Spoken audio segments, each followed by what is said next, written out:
अलंकापुरी पुण्यभूमी पवित्र, तिथे नांदतो ज्ञान राजा सुपात्र. तया ठविता महापुण्य राशी, नमस्कार माझा सद्गुरु ज्ञानेश्वरासी. नमोनंताय शुद्धाय कूटस्थायात्मने नमः. प्रेमांबुधिविहाराय ज्ञानराजाय ते नमः. माधुर्यरसकल्लोला शिवशक्तिस्वरूपिणीम् अमृतानुभवार्थाय वंदे ज्ञानेशनंदिनीम्.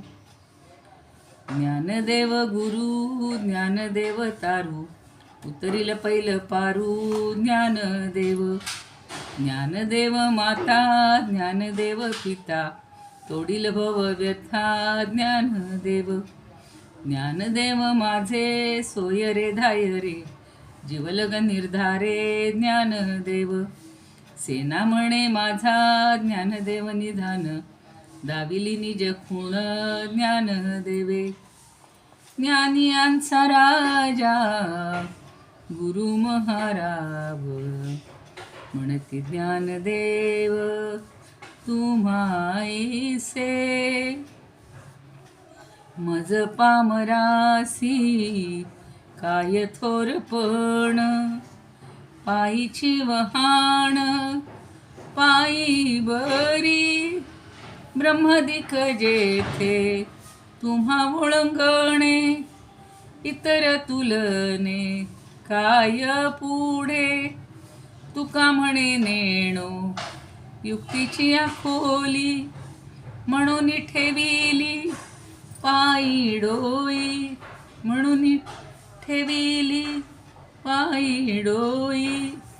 ज्ञानियांचा राजा गुरु महाराज, म्हणती ज्ञानदेव तुम्हाईसे. आता ज्ञानेश्वर अष्टक मधलं एक म्हणूया. आज एकादशी आहे ना, पंढरीनाथाचं म्हणून.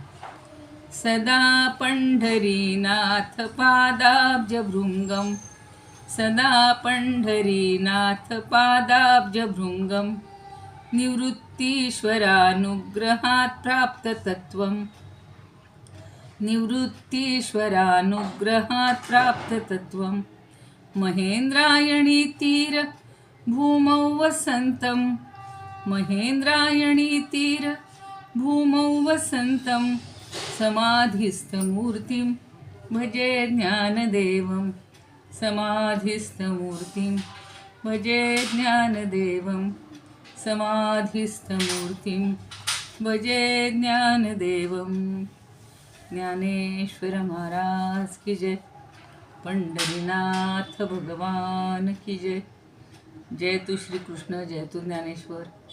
पंढरीनाथांना वंदन करूया. निवृत्ती ज्ञानदेव सोपान मुक्ताबाई सर्वांच्या चरणी वंदन. आणि तुम्ही श्रोते जगदीश मूर्ती, तेथे माझी व्युत्पत्ती किती. बुद्धिहीन अल्पमती सलगी करीते.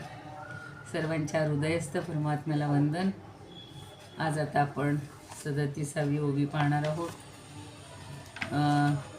सुमिताताई, आता 1-2 राहिल्यात ओव्या, तेवढ्या सांगा. ओके, सांगू काय? हो. काही माफ कर, पाहुणे आले मी काय? माझ्याकडे पाहुणे आले नेक्स्ट होते म्हणलं. हो, चालेल चालेल चालेल, काय हरकत नाही, बोला. शिवशक्ती समावेशन प्रकरण मधली 63वी ओवी. ओवी आहे. गांडूनी मीठपणाचा लोभू, मिठे सिंधुत्वाचा घेतला लाभू. देवी अहम देवुनी शंभू, शांभवी झालो. गांडोनी मीठपणाचा लोभू, मिठे सिंधुत्वाचा घेतला लाभू. देवी अहम देवुनी शंभू शांभवी झालो. जोपर्यंत मीठ समुद्रात मिसळले होते तोपर्यंत त्याचा मूळ पसारा समुद्रा एवढाच होता. पण जेव्हा ते समुद्रापासून वेगळे झाले म्हणजे तेव्हा त्याला स्वतःचे अस्तित्व प्राप्त झाले. माऊली म्हणतात की जोपर्यंत मी अहंभावाने अहंकाराने जगत होतो तोपर्यंत मी शिवशंभू पासून वेगळा होतो. पण जसे माझे अहंपणाचे अहंकाराचे मी पण संपले त्याप्रमाणे मी शिवस्वरूप म्हणजे समुद्रासारखा अथांग झालो. जय छान श्रीकृष्ण. छान मी छान. पण संपला, मग एकरूप झालो. हो ना हो ना ना. ती जय मिठा श्रीकृष्ण ताई. सुंदर सुंदर. आता एकच ओवी राहिली, उद्याला संपून जाईल. शिवशक्ती समावेशन. कालचं कुणाला बोलायचं आहे कालच्या ओवीतलं?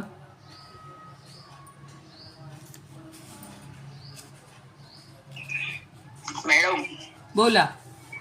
हा, मी इथनं आळंदीहून एक पुस्तक आणलंय. कोणतं? अमृतानुभव. कोणतं आणलं? सौ योगेश्वरी भट. बर. त्याच्यात छान दिलंय त्यांनी अर्थ. कालची जेव्हा तुम्ही दृष्टी आतमध्ये वळते हा. तेव्हा ती बघण्याची क्षमता गमावते. बर पण पुढे नाही पण नाही हे ती जाणून असते. बर. साधक अंतरयात्रा सुरू करतो आणि बाह्य ज्ञानाची का करतो. बर. त्या क्षणी दृष्टी बाह्य जग पाहण्याची क्षमता गमावते. याचा अर्थ चित्ताच्या स्थितीचा बाह्य वस्तूशी आत्मीयता संदर्भ राहत नाही. लक्ष आत असता आपण बाह्य गोष्टी पाहत नाही. बरोबर. आपल्याला हे समजलेले असते की नाही पण अस्तित्वात राहू शकत नाही. अंतर्यामी ही दृष्टी आत्मतत्वाची चैतन्यमय अवस्था जाणते व सत्स्थित आनंद स्थिती स्पष्ट होते. छान. ही जाणीव होताना तिथे शून्यत्व कसे असेल? शून्यता ही एक व्यर्थ आणि दुसर संकल्पना आहे. बरोबर. कारण दृश्य किंवा दृष्टा हे शून्य असू शकत नाही. कोणीतरी कुणाच्या संदर्भात जाणीव ठेवूनच असते. बरोबर. हा, छान आहे. छान दिले. काय योगेश्वरी काय भट. भट. बर बर. चाल. चांगलं. 35वी वाचली न तू? हा, 36वी पण दिली वाचू का? नाही नाही, ही 35चं झालं, कारण 36 मध्ये म्हणजे 35 ते बरोबर आहे. छान सांगितलं. छान. वाचा 36वी वाच. का काळा राही काळ बडवा तो आपण या न आणका न चोजवे तही आतिका हामी बाणे. ही 36वी आहे. एखादी कृष्णवर्णी व्यक्ती काळ्या कुट्ट अंधारात स्वतःला पाहू शकत नाही आणि इतर जण तिला पाहू शकत नाही, पण तिला स्वतःचे अस्तित्व जाणवतच असते. बरोबर. एखादी अतिशय काळी कुट्ट व्यक्ती गडद काळ्या रात्रीच्या अंधारात विलीन होते. आजूबाजूला अंधारामुळे आणि तिच्या गर्दक काळ्या रंगामुळे त्या व्यक्तीचे अस्तित्व कुणालाही ओळखू येत नाही, पण ते पूर्ण सत्य नाही. दुसऱ्या माणसाची ज्ञानेंद्रिये त्या व्यक्तीला ओळखू शकत नाही.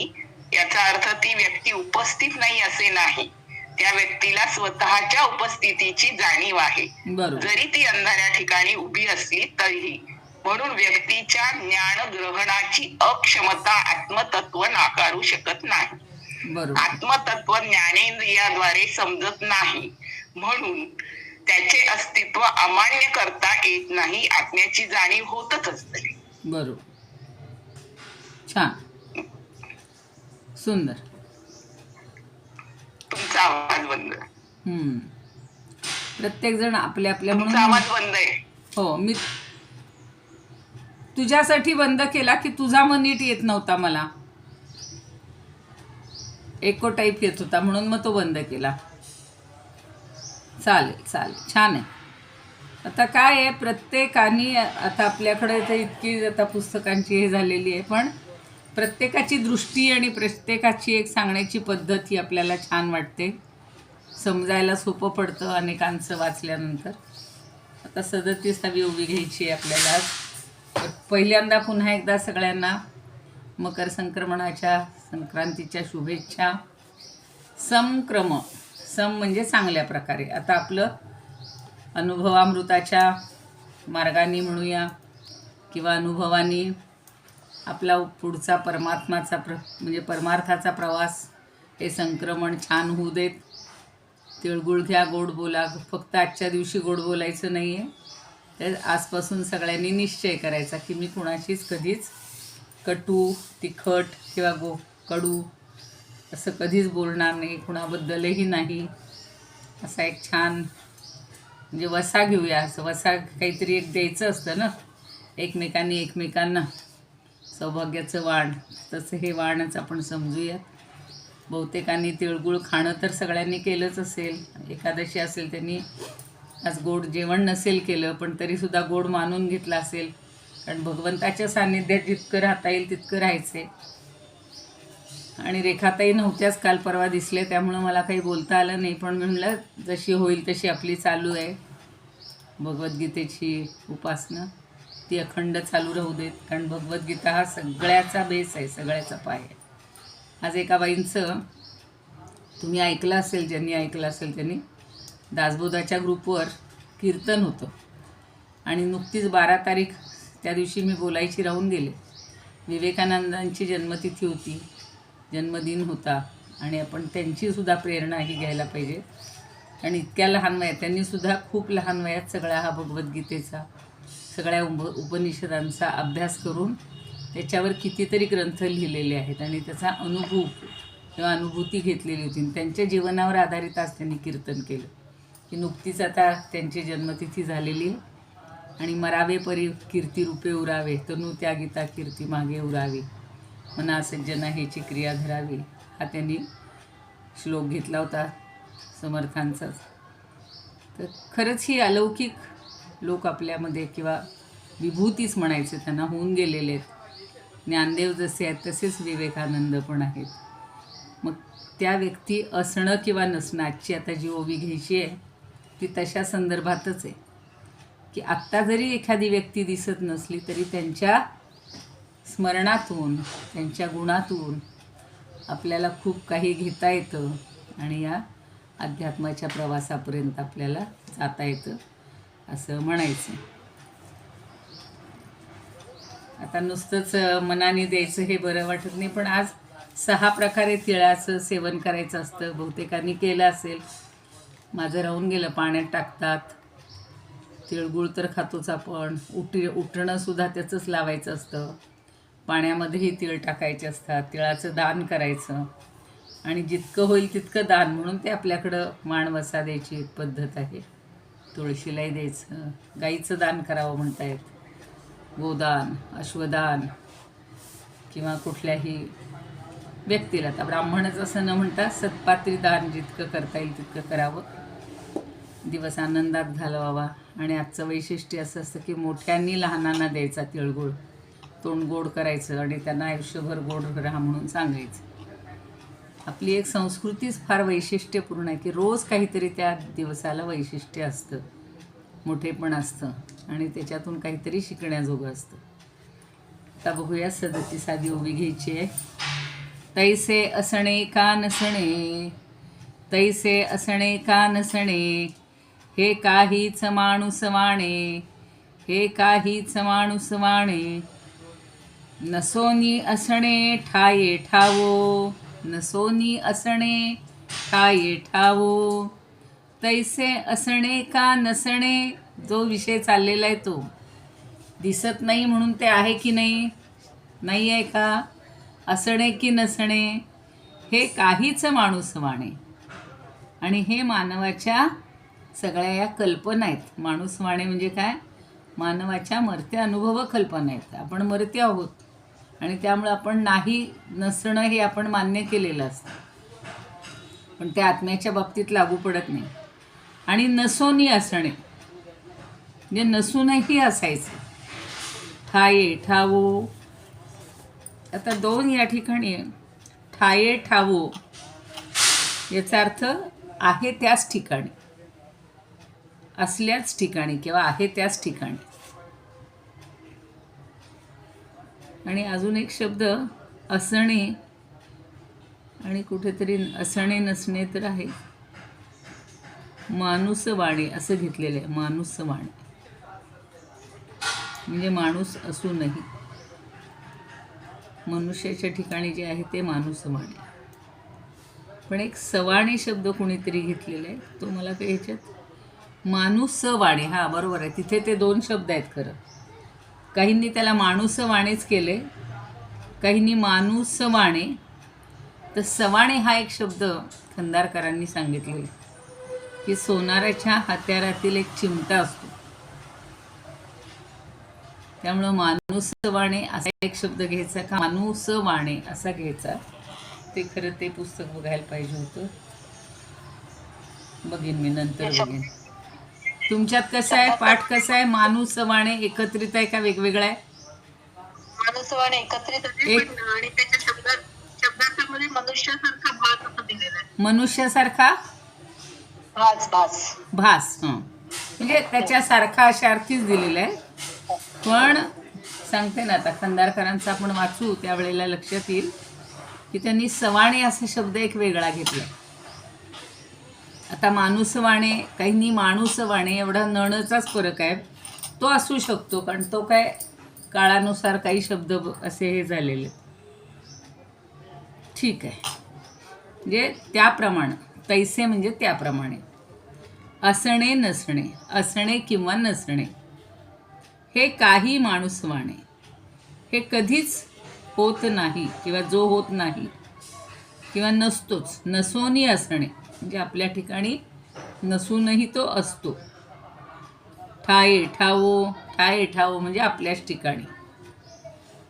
आता हे व्यक्त ज्या व्यक्ती दिसतात त्यांच्या बाबतीत त्यांनी म्हटलंय की आपल्या ठिकाणी तो असतोच आणि नसूनही असतो. हे जे वर्णन आहे हे त्या परमात्म्याबद्दल, आत्म्याबद्दल, की तो दिसत नाही आहे पण तो आहेच. म्हणजे आत्मवस्तूचं असणं, अस्तित्वात येणं किंवा न येणं, या सगळ्या कशा आहेत, या विरहित आहेत, म्हणजे याच्या व्यतिरिक्त आहेत. भावाभावातीत आहेत, भावही नाही आणि अभावही नाही. जसं आपण ज्ञान आणि अज्ञान प्रकरण पाहतोय, ज्ञानात ज्ञान प्रकरण. रोज ते लिहायला लागले की तो ज्ञानात ज्ञान तरी लिहितो, ज्ञान आणि अज्ञान वेगळं लिहितो. एकत्रित ज्ञानाज्ञान ही संकल्पना म्हणजे तो समास बनलेला आहे, संधी बनलेला आहे. आणि ज्ञान अधिक अज्ञान म्हणून ज्ञानाज्ञान शब्द झालेला आहे. आता इथे तसं भावाभावातीत म्हणजे भाव आणि अभाव याच्या पलीकडे आहे, कारण तो दिसत नाही म्हणून अभाव आहे, पण आहे म्हणून भाव आहे.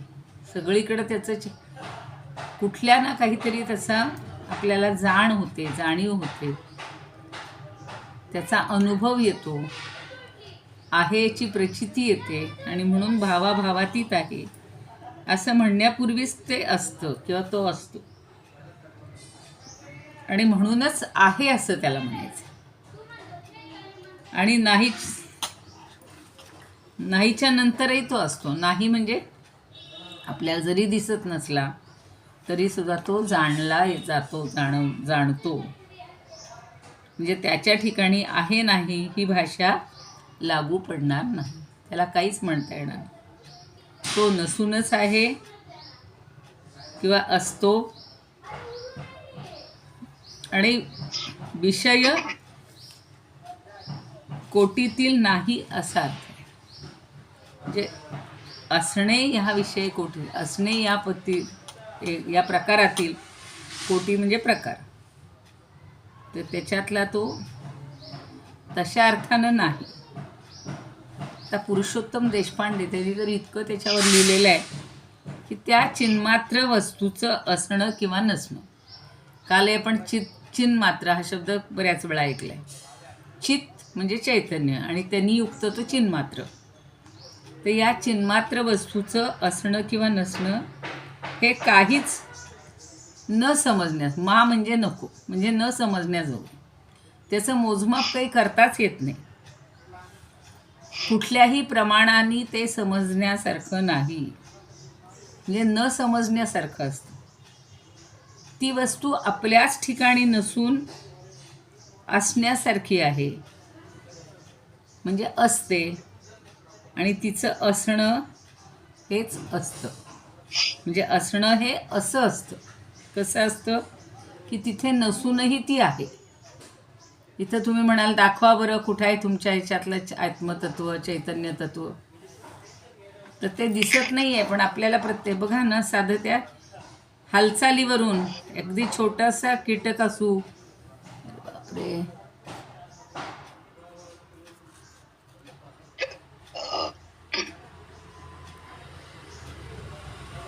छोटासा कीटक असला तरी सुद्धा त्याची एवढीशी हालचाल आपल्याला समजत असते.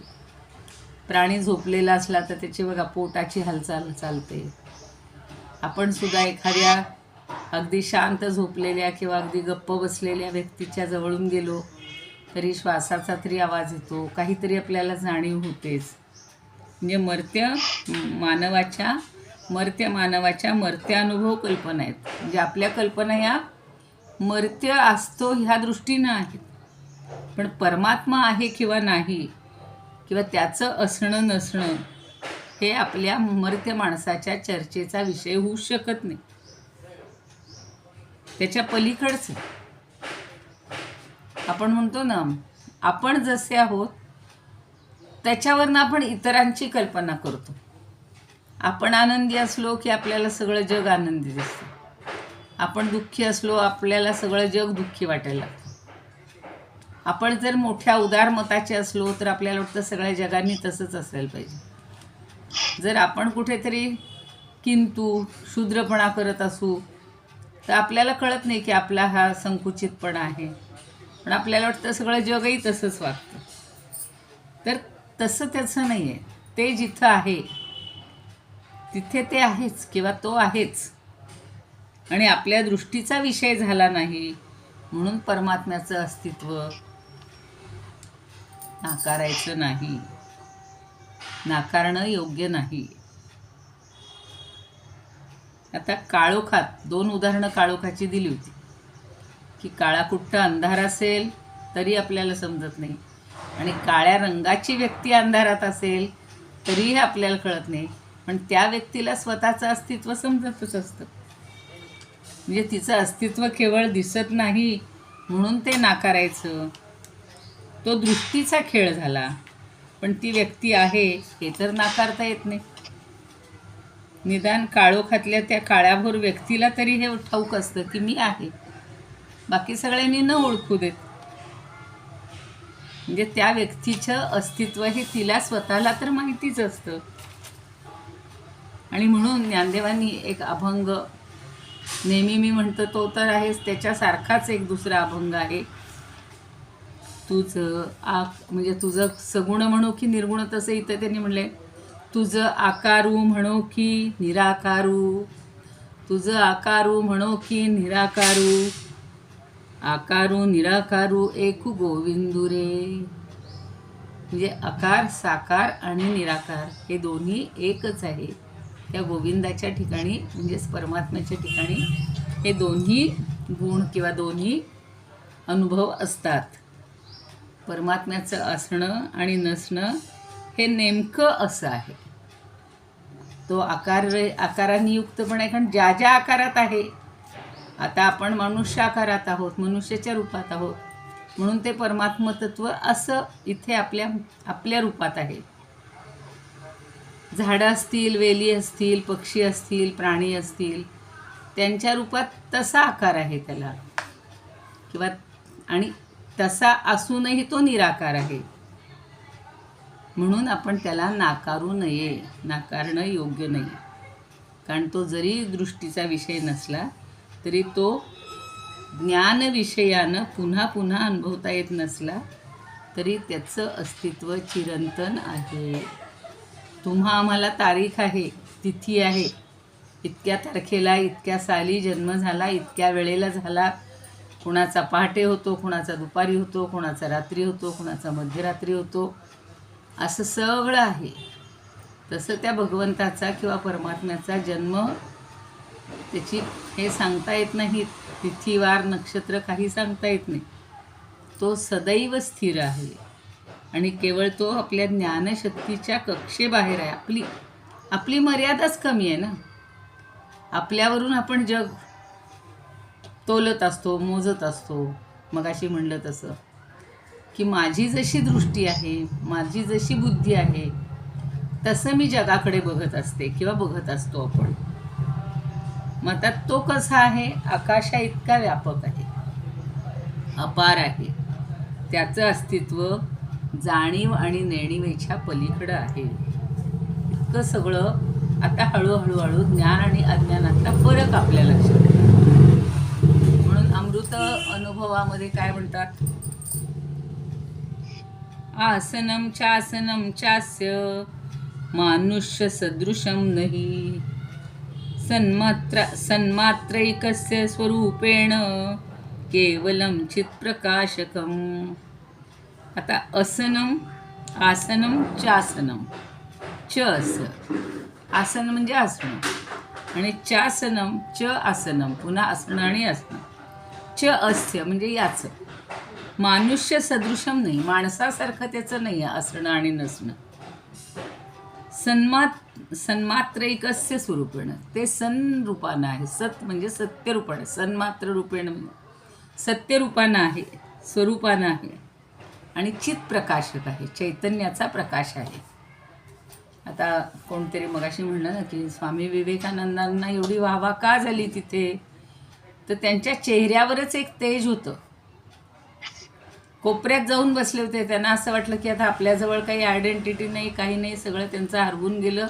आता काय करायचं आपण पण एका बाईंनी त्यांची ओळख करून दिली आणि त्यांना तिथल्या व्यक्तीने सगळा हे दिला, म्हणजे आधार दिला म्हणा, किंवा ओळखपत्राची गरज नाही, तुमच्या व्यक्तिमत्वाकडं बघूनच तुमचं श्रेष्ठत्व कळते म्हणाले. तसं इथं आहे की जाणीव नेणिवेच्या पलीकडे आहे आणि त्यांना कुठल्याही ओळखीची किंवा ह्याची गरज नाही आहे.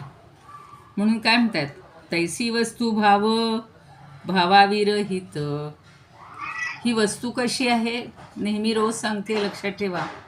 वस्तू म्हणजे आपण व्यवहारातल्या वस्तू म्हणतो ते घ्यायच्या नाहीत. वस्तू म्हणजे आत्मतत्व, तेवढे एकमेव आहे वस्तू म्हणायला. म्हणून तैसी वस्तू भावविरहित म्हणजे ही वस्तूच्या ठिकाणी जो भाव आहे, भावाचा अर्थ अस्तित्व.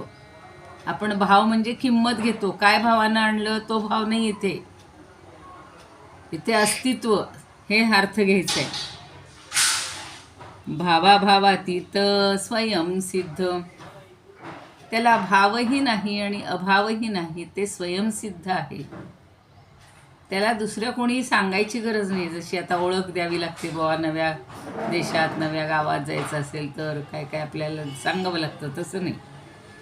आहे नाही ऐसे बोलही ना साहे. आता त्याला आहे पण म्हणता येत नाही, नाही पण म्हणता येत नाही, म्हणून हे बोलणं त्याला सहनच होत नाही. बोलही ना साहे नसोनी तो आहे स्वरूपीची हा, स्वरूपेची हा. तो नसून सुद्धा आहे आणि स्वरूपाने तो आहेच आहे. प्रत्येकाचं आपलं जे स्वरूप आहे, आपल्या ठिकाणी जे अहम म्हणजे अस्तित्व जे आहे आपलं, ते केवळ त्याच्यामुळं आहे. त्यांनी ठरवलं बाहेर जाऊ का? तुम्हाला तैत्तिरीय प्रश्नोपनिषदातली गोष्ट आहे. उपनिषदाचं नाव कदाचित माझं घोटाळा होईल, पण कुणाला तरी पूर्वी सांगितलेली आहे.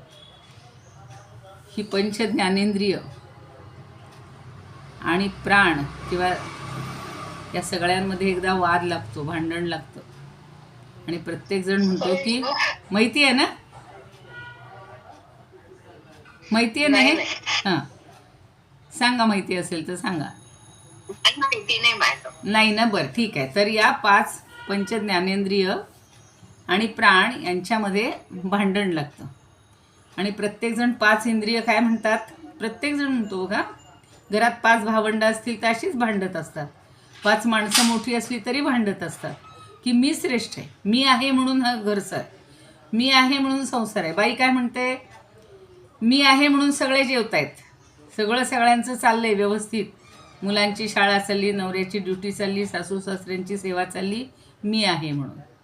असं जसं घरामध्ये नाही, पुरुष म्हणतो मी जर दिवसभर राबलो नाही, बाहेर जाऊन काही आणलं नाही, आता तसा राहिलेलं नाही भाग. स्त्री पण बाहेर जाते, तीही कमवते. आताच्या काळात पुन्हा वेगळं त्याला पॅरामीटर्स घ्यावे लागतील, पण मी आहे म्हणून आहे. पोरं म्हणतील आम्ही आहोत म्हणून तुम्हाला सुख आहे, आम्हीच जर नसतो तर घरात आनंद मिळाला असता का? नाही. त्याच्यात पुन्हा एखादा भाऊ असेल, त्यांचे आई वडील असतील, म्हातारे म्हणतील आम्ही आहोत म्हणून तुम्हाला आधार आहे, आमचे आशीर्वाद आहेत तुमच्या पाठीशी म्हणून आम्ही श्रेष्ठ आहे. तसं 5 ज्ञानेंद्रियांमध्ये भांडण लागतं. नेत्र काय म्हणतो, मी श्रेष्ठ आहे. जर काहीच पाहायला मिळालं नाही तर तुम्ही कसे जगाल.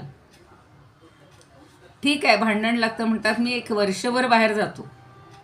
वर्षाचा त्यांनी ठरवून घेतला काळ. प्रत्येकानं ठरवलं मी वर्षबाहेर राहतो. तर समजू आपण आता पहिल्यांदा चक्षुर इंद्रिय म्हणजे चक्षू बाहेर गेले, 1 वर्षभर अपसेंट.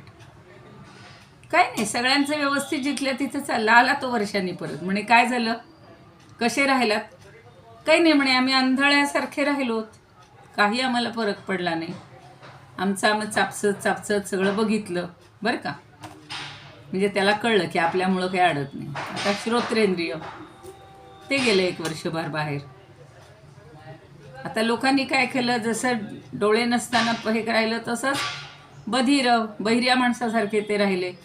उलट ते भांडण तंटा नाही ना, तू काय मला म्हणला आणि मी काय तुला म्हणलो, सुखानं राहिले. असं प्रत्येक इंद्रियाचं झालं. घ्राणेंद्रिय वर्षभर गेलं, काही वासावासून काही अडलं नाही कोणाचं, बाकी सगळं चालू होतं व्यवस्थित. पाहणं होतं, ऐकणं होतं, सगळं होतं. खाणं होतं, स्पर्श होता, सगळं होतं. मग असं पुन्हा आता रसनेंद्रिय ते गेलं 1 वर्ष बाहेर.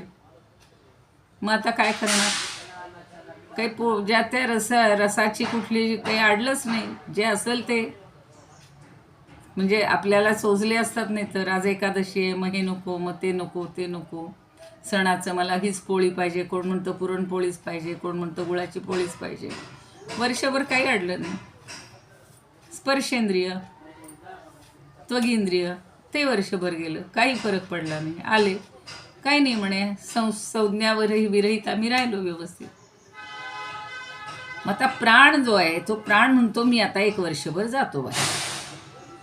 आणि प्राणाने आपलं बाहेर जाणं सुरू केलं. अरे सगळे थरथरायला लागले, सगळ्यांमधलं चैतन्य जायला लागलं. बाहेर पडतोय म्हणलं की नको रे बाबा, थांब. म्हणजे प्रत्येकाचं महत्त्व कळतं.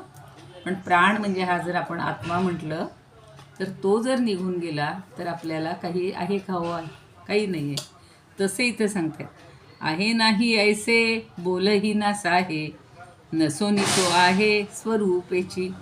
तो दिसत नाही आहे, ही 5 इंद्रिय दिसत आहेत, तो दिसत नाही तरीसुद्धा तो आहेच, हे लक्षात ठेवायचं. त्याप्रमाणे हे आत्मवस्तूचं असणं किंवा नसणं ही गोष्ट निष्कर्ष रूपानं ठरवता येत नाही. ती आत्मवस्तू ठिकठिकाणी आपल्या स्थानी नसून असते, प्रत्येकाच्या ठिकाणी. आता बघा ना, आपली साधी ही कृत्रिम जी आणलेल्या सगळ्या वस्तू, आता आपल्या भाषेतल्या वस्तू आहेत, त्याच्यामधलं सुद्धा महत्त्व. आता बघा हा मोबाईलच, तो हँग झाला, त्याच्यात गर्दी झाली, तो सांगतोय आता मला त्यातलं काढावं लागेल एक. म्हणून त्याच्यातला जो काही प्राण आहे तो जर निघून गेला तर आपल्याला काही करता येत नाही. सजीवामध्ये तर आहेच, वृक्षांमध्ये तर आहेच, पण सगळ्यांमधलं जे काही आहे हे महत्त्वाचं आत्मतत्व, विशेषतः सजीवांमध्ये, जिवंत असणाऱ्यांमध्ये.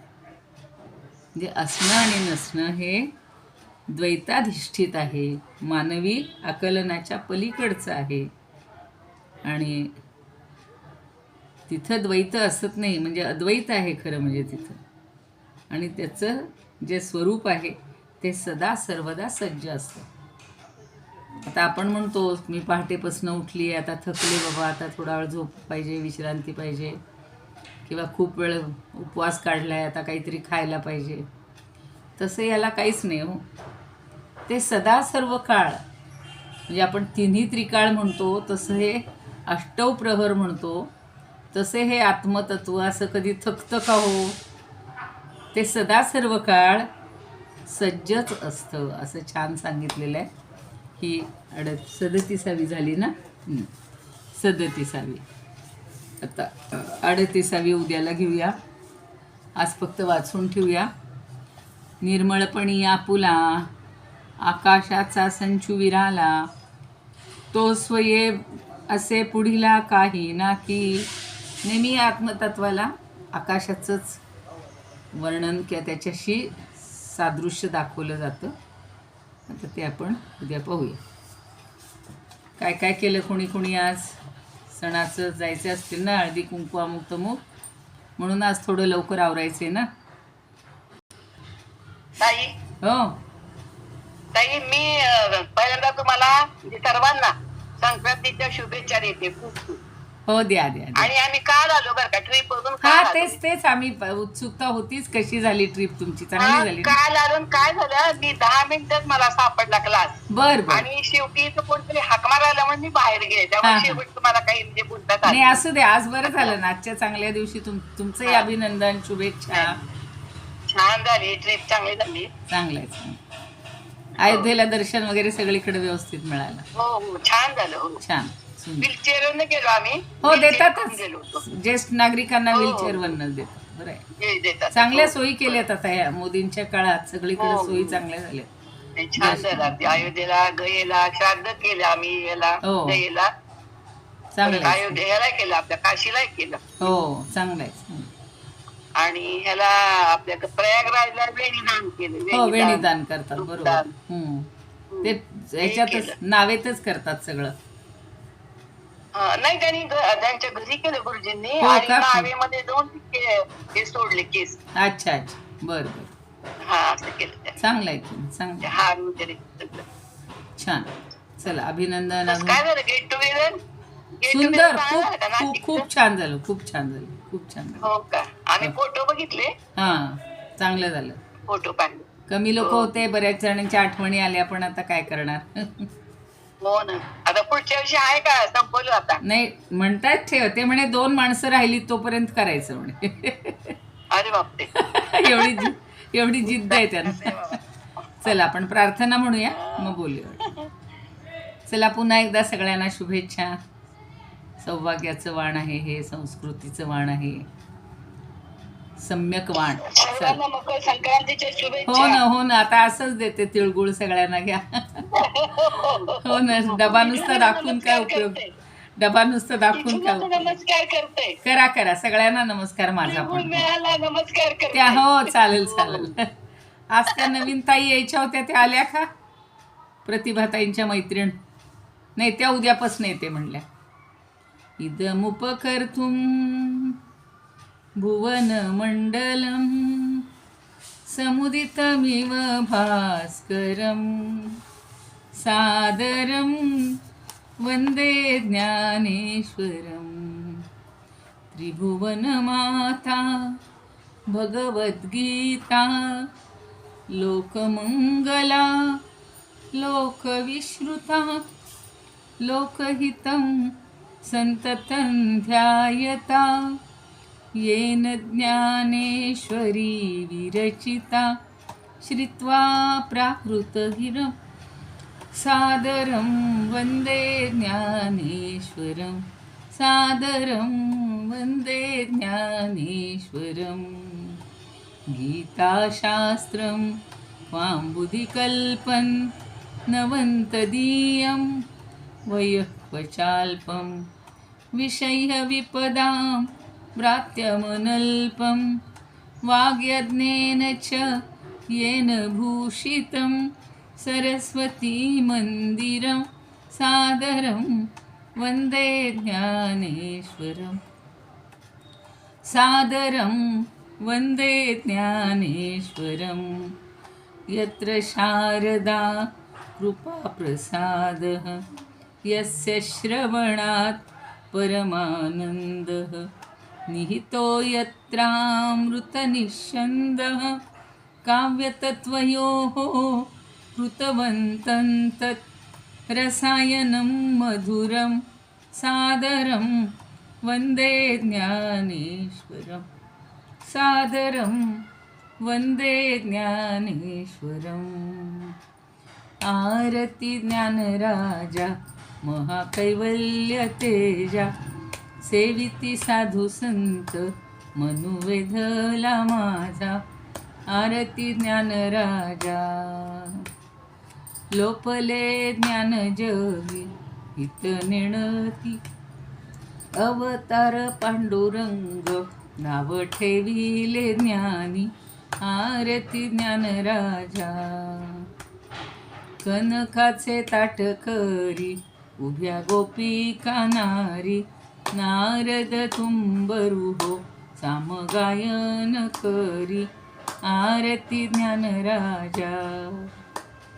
प्रगट गुह्य बोले विश्व ब्रह्मची केले, रामा जनार्दन पायी मस्तक ठेवले आरती ज्ञानराजा. महाकैवल्य तेजा सेविती साधू संत, मनुवेधला माझा आरती ज्ञानराजा.